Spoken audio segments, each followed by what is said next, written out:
یک جوان پسر نزد من آمد از همون هیئت خارساریان. جناب عالی گوش کرده ایسان لحظهش گرفته است. جناب عالی گفته نمیتواند.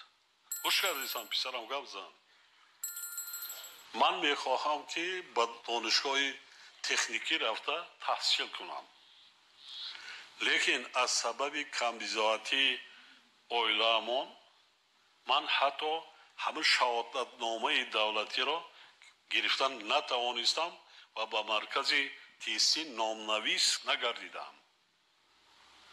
همون مبلغ شهادتنامه را نیافتم. مادرم 4 فرزند دارن، خانشین. این مکتب بیلیتون حتی صنف 11 یک اویله یک شهادتنامه رو مبلغ همون سپاریدن با امکانیت انکه همین جوان نسپارد چی میشود؟ رو افتاده از زندگی از لحاظ روحی روانی چی میشود؟ رو افتاده کسل مریض یک عمر. حالا که کی میداند از بین این ممکن یگان عالم میبرد، انجینیر میبرد، اختراعکار میبرد. همین که در جامعه ما هستند چشممون پوشیده ما در کار نیست. چیزی که دولت کرده ایستادت میبینیم نسبت یتیمان معیوبان اینا را ما کرده ایستادیم، ما رو کچه نمیپرتیم. اینا هر چقدر خلق تاجیکستان با سواد گردد سطح معرفتناکیشان بلند باشد همان قدر دولت تیز رشد میکند، ترقی میکند، سطح زندگی مردمش خوب میشود، بلند میشود، اقتصادیات رشد میکند، تجارت میشود. من هر یک ناحیه رفتم شروع میکنم سفر ما از مؤسسه تا مکتبی باغچه ها، بعدا مؤسسه تعلیمی. الان به یاد بیارین 30 سال پیش کدام راهبر اول جمهوری در یگان شهر ناحیه به مکتب آمده باشد یا که باغچه رفته باشد یا ای که کسل خانه رفته باشد؟ کی بود؟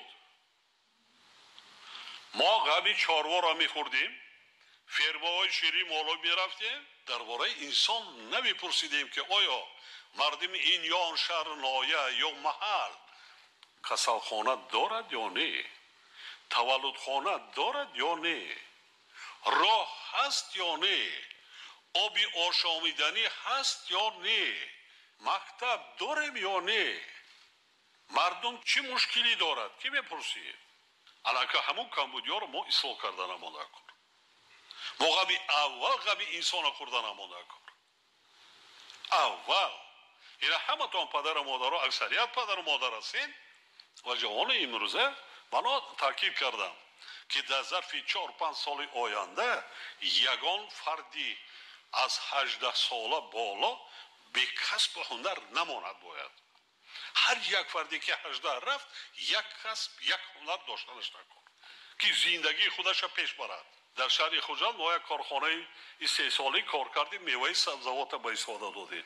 الان زمستان اکثریت ما دم میگیریم، پختن نیست، باغ نیست، 6 تا 7 تا 5 تا قوه قابلی میاد در خانه ما. خوب 5 صادق زمین داریم، 3 صادق زمین داریم، 2 صادق زمین نزدی حولگی داریم.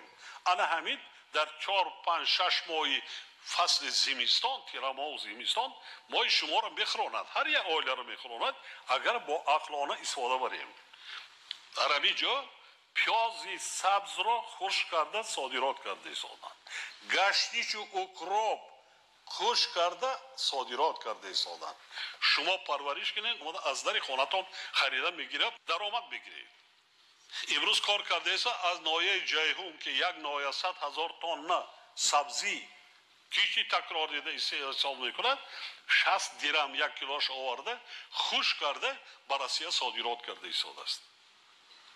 هم جای کاری، هم سرچشمه درآمد بودجه ناحیه، هم درآمد اهالی. وقتی محصولاتش که خریدیم چیکار میکنه؟ هوسمند میشوند. نه بله، هر یک عائله درآمد گرفت زندگیش خوبتر میشود. وقتی محصولاتش با فروش میشه اینجای کاری همین در خانواده شما تجربه دارید کارخانه میکنید پلیانکه عادی میکشید گشتیچ کوریدین در 6 ماه 3-4 مراتب حاصل میگیرید یا پیازی سبز یا اوکراپ باز میگم همه ما شما همین فرزندان نورسا جوانان را کنید شرایطی درجه خوب در عائله کنیم اسباب انجام خانیش خطی تامین کنیم نظارت گیریم 1 سال 10 تا 12 تا اثری بدی خواند آینده نامبرداری پدر و مادر می شود بعدی سری پدر و مادر عذاب نمی کشد وقتی سواد دارد زندگی خودش می برد محلهای اهالینشی کلان کورتون سایه کارا دیگرها خطی باخچه های بچه ها وکنن دیروز ما نایه بابا جان غفور بده با باخچه و اسپاره یک بانوی تاجیک زنی تاجیک 150 نفر ده باز 2 سال پس دیگر در پهلوی وی با کورپس دویمش برای 150 نفر دیگر وی میکنه کردن در کار مکتب ها ده اهمیتی همکاری کنین آموزگارا خزی همکاری کنید در 1 ماه 1 بار مکتب روید با آموزگار صحبت کنید درباره فرزندایتان پرسید آداب اخلاق دانشش خوانیشش پرسید پدر و مادران عزیز توجه کنید با مکتب و تعلیم و تدریس فرزندان آموزاندن ادب اخلاق رفتار تفکر انسان دوستی ما شما پدر و مادران فرزندان را تربیت کردن ما در کار با زندگی مستقلانه آماده کردن ما در کار که زندگی خودشان را پیش برن با قدر خدمت و زحمت های پدر و مادر رسن زندگی را داند روزگار داری نداند عائله داری نداند مهمان قبول کردن نداند عزت احترام خسور خوشتامه نداند از اسراف کاری دست کشید برای دیگران زندگی نکنید اول برای خودتان زندگی کنید برای همین پدر و مادران عزیز توجه کنید با مکتب و تعلیم و تدریس فرزندان آموزاندن ادب اخلاق رفتار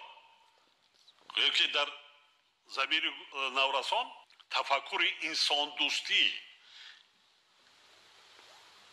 عزت احترام یکدیگر مهر و محبت انسانی آن چیزی که در جامعه ما کاهش یافته است آخه نه یا نایه شما در نیست است ولی اینم کوچه داریم ولی با 3 بلاک برآمده است پیش دیوالا 2 متر بود حاضر 4-6 متر بلندیش همسایه از همسایه برای چی؟ همین قدر محکم میکنیم که خانه ما نتونه میتواند چی؟ وای دشمن است نمیدونیم همسایه مون که بسیاری نمیدونیم نه رفت آمد داریم نه سلام علیک داریم پدر و مادر خدمت کن دعا شگیر دعای نیک شگیر دوستان عزیز همین آدمای کم ترک همین هستن اکثریت هم نانیگر میپزن خونه موندن ای خیرش خونه های بلند داشتن یا نه میپزیم که دست برداره که در همین 5 سال آخر کدام مای شما 1 تا نانی گرم و 1 کاسه آب خنک گرفته 1 همسایه دستی راست یا چپ ده برده دادن که همسایه آیلم نانیگر پخته است همین نانیگر من همین کاسه آبی خونه شما هم فرزندان خیلی نانیش نکنین دست بردارین کن کی کرده است یگان کس ما نمیکنیم شرط نیست گاو کشتن انا همین میشود صدقه جاریه ثواب از همه با دادن 1 کاسه آب 1 راهگذر 1 مسافر بهترین کاری ثواب و خیر در همین دیو نباشد 10-15 هر یک محل ده کمبیزات است سرفرزند است خب یتیم است معیوب است شما همین یک تنها نگر همین یک تنها نگر همین دری خانهش دارم گفت سرم یا اکا یا اوکا همین نانیگر ما اویلان پخته شما گرفته همراهی فرزندان نانشته کنید. میدونید چقدر کاری ثواب است. حاضر من همین مکتب آمدم من همیشه بچه ها شعرشون خوندن. بعدی شعرخوانی من پهلوی نوهای ساده رسم گرفتم. بعد این رسم گیری خواستم داخلی مکتب شوم مؤسسه شرایط زندگی مردم خوبتر و بهتر گردانیم. با همین آیسته آیسته قدم به قدم دولت ما هم پیش می رود ترقی می کند. هر یک مؤسسه تعلیمی که به استفاده میتیم روزهای مکتب خانه خودم به یاد میاد در چگونه شرایط من تحصیل گرفتم. صنف یکم چقدر مکتب بود چقدر شرایط داشت مقایسه میکنم آن مؤسسه تعلیمی که در کشور 70-80 سال 60 سال خدمت کردم اکنون در اون شرایط ها دیگر کار و صفت تعلیم بلندور داشته نمیشه. مکتب های تیپی زمانه‌ای نو بنیاد کردن آماده کار باشند. تمام شرایط های عالی برای خوانندگان برای نورسان برای فرزندانمان بیشتر غم انسان را خوردن آماده کار. نورسان و جوانان امروزه آینده ملت و دولت صاحب استقلال تاجیکستان یتیمانی کل ما تربیت کرده ایستادیم میبریم بعدی مکتب ها احترام برده با در دانشگاه و دانشگاه عالی 100% داخل میکنیم تحصیل میکنن جای خواب دیگر خطی کار دوای میکنیم آیله دارشان میکنیم اونایی که تماما صاحب نداره با هدایت میکنیم با زندگی مستقلانه. ما شما پدر و مادرها اونایی که پدر و مادر هستیم فرزندا را چنین تربیت کردن ما در کار با زندگی مستقلانه آماده کردن ما در کار که زندگی خودشان را پیش برن با قدر خدمت و زحمت های پدر و مادر رسن.